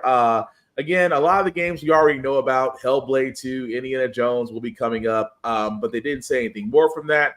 But that's basically the gist of it. Joe, what were the 4 unnamed games that were rumored to be coming over different platforms? So there's 2 normal games and 2 live service games, from my understanding. And the reason why they were not announced is more than likely they are going to be in the Nintendo Direct that was supposed to come but got pushed back. I'm assuming Nintendo wanted to stay away from the Xbox backlash. I feel like every time Phil Spencer comes on this thing, it's always to apologize. Yeah. Like, seeing him is just an omen of, oh, they screwed up again. Mm-hmm. So the 4 games, which are probably more than likely almost 100%, but again, this is all hearsay. This is just what everybody's been saying across the thing, is Hi-Fi Rush, Pentiment are your two standard games. Then Sea of Thieves and Grounded are going to be your two live service games. Hi-Fi Rush will probably make money hand over fist going to the Nintendo Switch. I can almost bet that. I feel like that would be too taxing on a Switch, so probably. I don't know anything about Pentiment right off the bat. Mm-hmm. Sea of Thieves is your MMO pirate game. Your something about pirate game. It's fun to play. Then I have no idea what Grounded is. But it's Sea of Thieves is kind of like basically black. It's like the black version of Assassin's Creed, just lighthearted. So something it's geared more toward kids as far as playing like Fortnite, things of that nature, but still fun.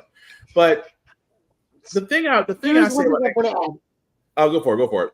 Sorry, I don't mean to interrupt. No. The one thing I want to add is, guys, this is a good thing in the grand scheme of things. This means everybody wins.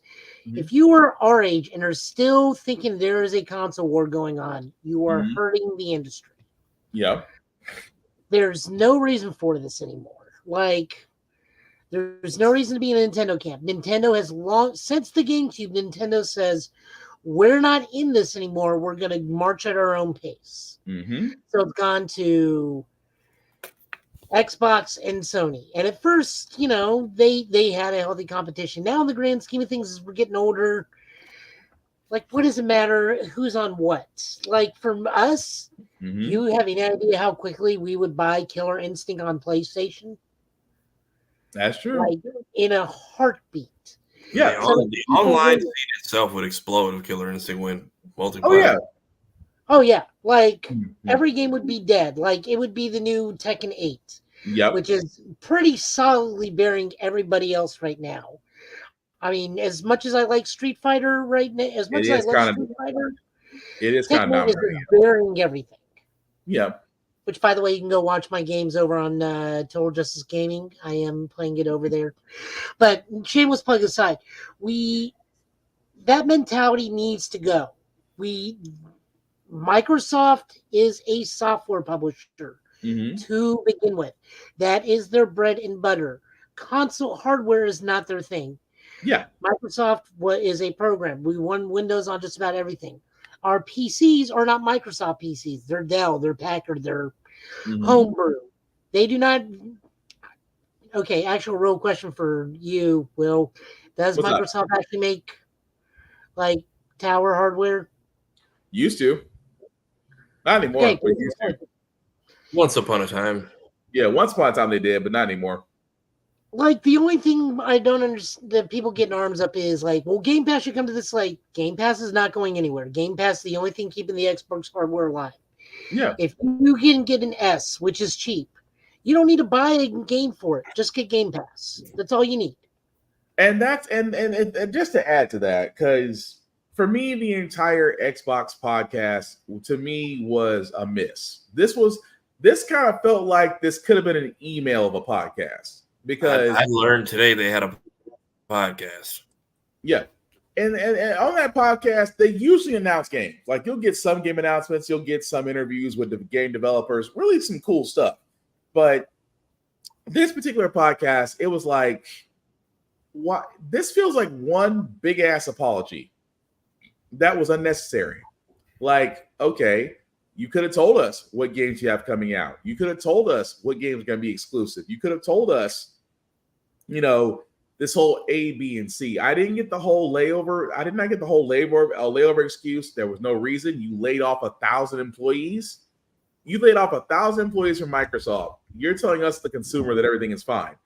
At the same time, you acquired so many IPs. You literally had a raging hard-on for Activision Blizzard, to the point to where you fought antitrust laws across 3 different continents to finally acquire Activision Blizzard. And again, it amazes me so that when Activision got acquired by Microsoft, every Call of Duty fan got nervous. Oh, it's going to make Xbox exclusive. Why would it need to be exclusive? Xbox can make money off you guys because if you're a Call of Duty fan, and again, I'm not knocking you if you are, but let's also be honest, you're probably paying every year that game comes out, you're paying that $70 to $100. So they're going to make money off you regardless if it's exclusive or not. Like Joe also said, there's no competition in the console. The console war isn't there anymore. It isn't. There's no. To be quite honest, the console war really did end after PlayStation 3. It was almost because at that point, E3 became irrelevant. PlayStation 4 was coming. Say what's up, Hard? Rest in peace, E3. Yeah, EC3 was pretty much going downhill. At the same time, game developers were really stepping out on their own. And the big three that you had, which was Nintendo, Microsoft, and honestly PC, because again, Steam, and Valve, and EA Origin was starting their own game libraries. So there was no such thing as a console war anymore. So with that also being said, now we wonder about games. We wonder about what are you guys having for the next ones out? Because let's be honest, as gamers, we are an insatiable bunch. We are hungry for games. Like, for example, Final Fantasy VII, with the fact that we had Remake and now Rebirth coming out, and everybody, including myself, present company included, is drooling to play that, or ready to play the next espionage game that Mr. Hidama will come up with after he gets through with Death Stranding 2. It may not be Metal Gear because they're too busy remaking Metal Gear on the other side with Konami giving us Snake Eater Delta. At the same time, we know there's always going to be another Mario game. We know there's going to be another Mario Kart game. We look forward to the next Zelda game, even though Breath of the Wild and Tears of the Kingdom were beautiful. But me and Tafari have said this also too. Imagine Ocarina of Time being remade on today's graphics. You couldn't do that on the Switch. Don't get me wrong. The Switch is a great machine. But if you try to do Ocarina of Time on Switch graphics, you basically have an upgraded Tears of the Kingdom. And that's going to tick a lot of fans off. Because we've seen what happens when you have the Unreal Engine, the Resident Evil engine. We see the fact that there should be more collaboration. And if you had that, you would have better games. But at the same time, going back to Xbox, you basically wasted our time basically saying nothing and giving us nothing. So yep, that to me was the part that bothered me the most. What did you say, Mr. Final Max? The console war was nothing more than a stupid graphical arms race that hurt games for a long time. Yeah, completely agree. It did hurt games for a long time because they tried to push hardware. They tried to push hardware for no other reason, because every time an Xbox came out, a Nintendo came out, a PlayStation came out, you had PC guys on your side going, we've already got that. And again, as a person that builds PCs, I can tell you the graphics cards, for all those that build PCs right now, graphics cards, RAM, and just overall motherboards right now, it's the Wild West out there, especially if you're trying to find certain RAM sticks. I'm telling you that from experience. Good freaking luck is right. But no, Xbox could have gave us a lot more in this podcast, but really they gave us lip service. And honestly, that lip service kind of leads into my last thing that we're going to talk about, because we were expecting, along with Xbox news, we were expecting Nintendo news. Nintendo sat there and said, yeah, we'll wait till next week. And the reason why is because they were just as curious as we are about what Xbox was going to talk about.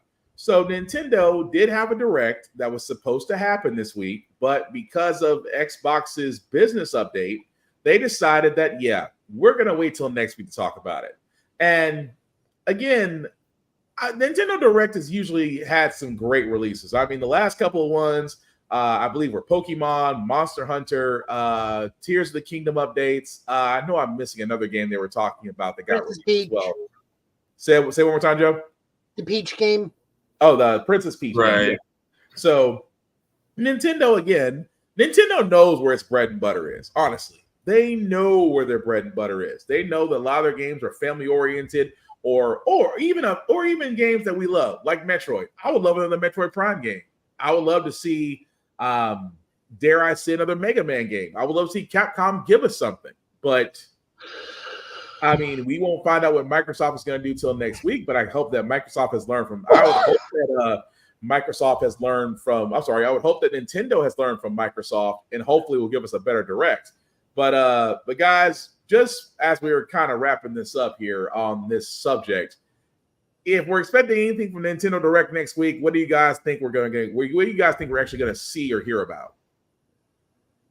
I can see. I feel like if it's not something special, it's just going to be a basic series of games. Like I joke about it, but it's serious. Nintendo only allows fun during the springtime and summer. Yeah. After this, they stopped talking to us completely from fall until like next January.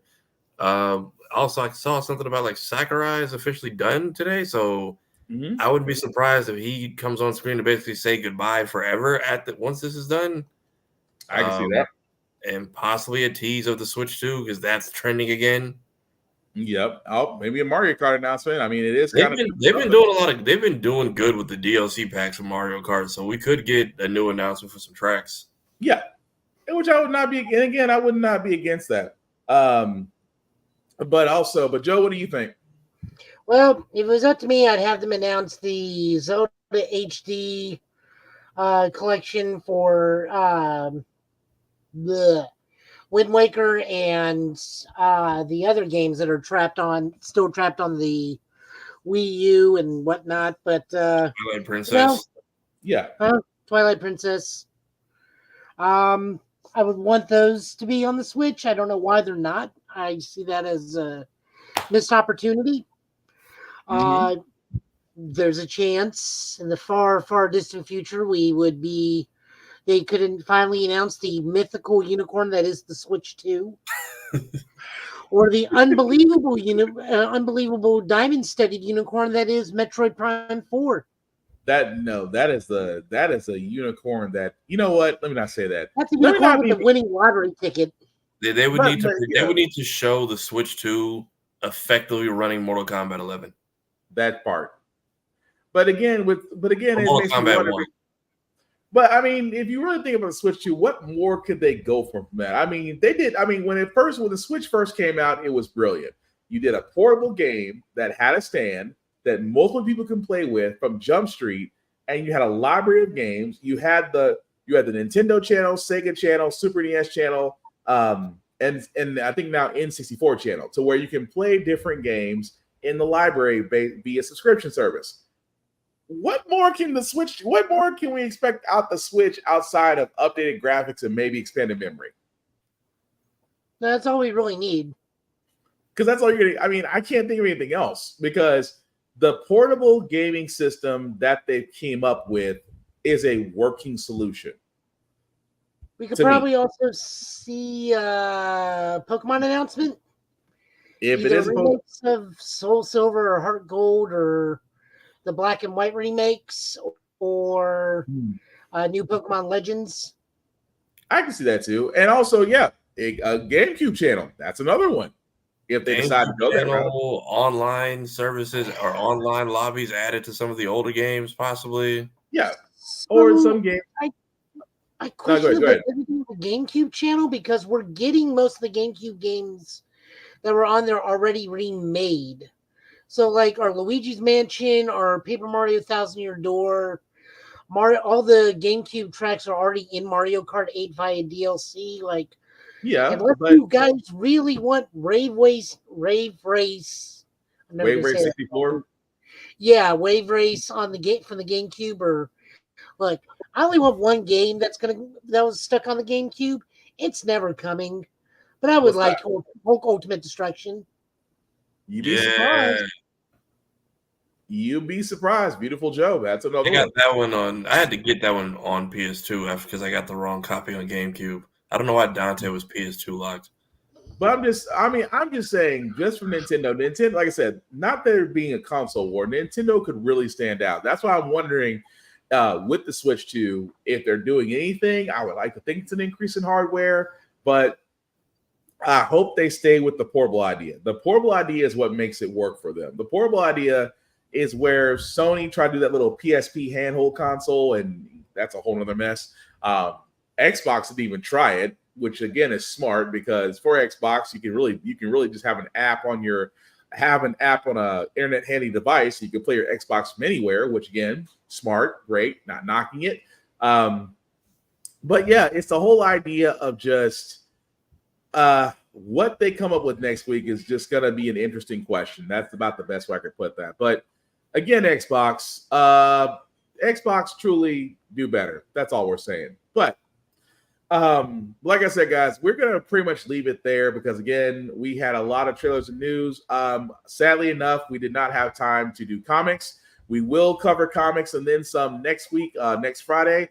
So as we're rolling out, guys, Tafari, do you want people to know where they can find you and what you're up to, sir? Yes, you can find me here on all platforms at Tafari TV. I am on pretty much every piece of the internet you can find me on. I do skits and all kinds of stuff, usually on Mondays because Mondays are terrible, so I try to make them less terrible. I also do the editing for the Blurred's Eye View podcast, so be sure to check it out. We are uploading every single day of February in order to try to get our watch hours and celebrate the beautiful history of Black History Month. Also, just because we had to deal with it last night, your block, ban, and delete buttons are your best friends. Do not spend a 30-day sentence in MetaMaximum security. The algorithm is nice to us this time. Do not waste it. I mean, you might as well enjoy it while you got it. But thank you, Tafari, for that. Well, that's not what I wanted, at least not yet. Joe, what about you, sir? I'm streaming Tekken. I was going to ask. Pretty much all I have time for now. I was going to ask, how's that I'm going? slowly climbing into the red ranks. I'm getting out of the orange ranks. Nice. Meaning I'm fighting people that are actually really good at the game that have been playing Tekken 7 for the past 10 years. So I'm getting there. Also, not to cut you off. Also, not to cut you off, Joe, we have to get this as we have to do our daily King Players crying announcements. If you are literally annoyed at King Players because you can't break the combos, don't call it spamming. It's called getting better. It's called tutorials. It's called practice. I'm just gonna leave it. I'm just gonna say you can't. It's not spamming if they beat you to the punch. But what are you gonna say, Joe? I'm confused as to what we're talking about. Oh, King. What about him? With his combos, and people are complaining. I grab him before he grabs me. What's the problem? See, you figured it out, though. You figured it out. There is a whole mess of people out there that are complaining that King is overpowered. He's this, that, and the other. It's I'm a like 3D arena, just dodge and launch counter. But Joe, that's right there. You use strategy. You use strategy in movement. You think, sir. There's a difference. Attack low. That's what I'm saying. You think differently, sir. That's what I'm saying. Oh, I've been prodding the grabs, and I'm hitting every button on my controller to try to get out of the combos. But he's gonna grab you. It's like Zangief asking Zangief not to SPD you. It's gonna happen. Right. The only difference is you have to get grabbed like 5 or 6 times with King. That's fair. But aside from that, sir, besides where they can find you on Show Guy Joe and of course your Twitch stream and Joe Italian last name, anything else going on? No, Total Justice Gaming is where you can find the Tekken. Show Guy Joe is where you can find this and the Super Sentai stuff, which reminds me tomorrow is the press conference for Boon Boonger, so we may stream that live. We finally get to find out who's being what. And then once the show takes off in March, I will hopefully be doing a podcast or a watch show with other friends and do an episode recap right after as we watch the episode. God willing, we find a way to keep the copyright bots off our butt because Toho will come after a very small channel. They won't come after their precious people that have 1,000 subscribers for talking about people in color spandex with explosions. We'll definitely go after a guy with only 7 subscribers. Yeah, they do not play, but at all. Right, they don't play at all. But aside from that, guys, some shameless plugging before we do get out of here. Like I said, usually we talk about Rick's Comics during the comics, but we are now not going to leave them out. Rick's Comic City, Nashville's #1 place for comics. Again, guys, if you are in the Middle Tennessee area, please check them out. They have been voted Nashville's #1 go-to place for comics. They have 2 locations, Nashville and Clarksville, Tennessee. They also have their website at rickscomiccity.com, where you can order comic books, pull lists, hardcovers, things of that nature, memorabilia, collectibles, posters, figurines. They basically got it all. When you do go in there, let them know that us guys at Get Bit sent you. It does not get you any discounts. However, they show us love because when you go in there, you see me and Joe's handsome mugs on television. So again, let them know because they show us love. Definitely check out Rick's Comic City in Nashville and Clarksville, Tennessee. If you are not in the Middle Tennessee area, guys, I cannot stress this enough. Support your local comic book stores. Support your local libraries. I cannot stress this enough. Because these are the last places where you can. I know Barnes and Noble is there. I know FYE is here. I know digital books. But there's something about having it in your hands. And kids, as Joe is holding up the card, read the banned books. We cannot tell you off the bat that in this day and age, there are people out there that are trying to make sure that you're not reading certain books.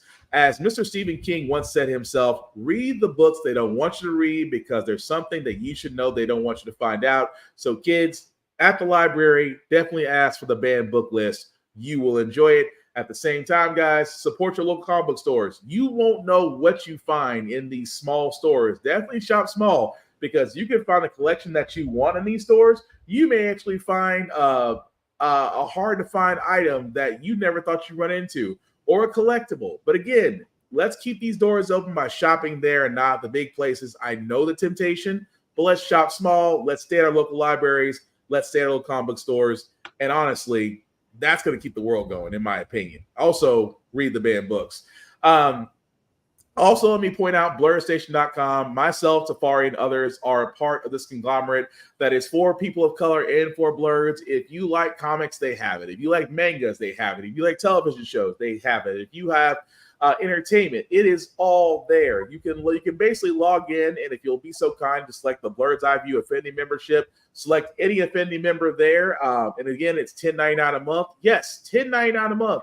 The price hasn't changed. And after 36 months of paying $10.99 a month, you get the option of owning a piece of Blurred Station. It's a lot better than trying to get a piece of Netflix, Amazon, or Amazon Prime or Hulu, where you have to pay an assload amount of money through a stock exchange to get a small stock of one.